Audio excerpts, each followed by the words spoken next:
রান্না করব বন্ধুরা চাপুলা মাছের চচ্চড়ি। এই যে দেখো চাপুলা মাছ, আর এই যে সাথে আছে মলা মাছ মানে মলুঙ্গি মাছ।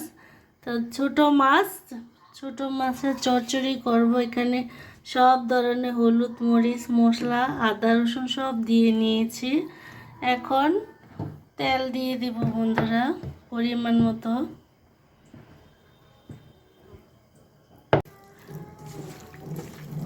ছোট মাছের চচ্চড়ি খেতে কিন্তু অনেক মজা, মানে ভালো আর পুষ্টি অনেক। ছোট মাছ খাওয়া ভালো, আর এগুলো তো নদীর মাছ, ফ্রেশ।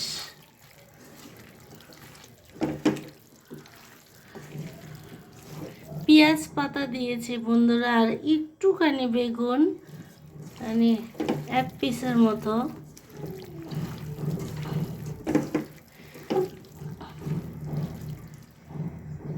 এবার পানি দিয়ে দিব অল্প পরিমাণ, যেন মাছটা ভেঙে না যায় বন্ধুরা। এই মাছের চচ্চড়ি খেতে কিন্তু হেভি টেস্ট। তো এখন রান্নাটা চড়াই দিই, চুলা জাসটা।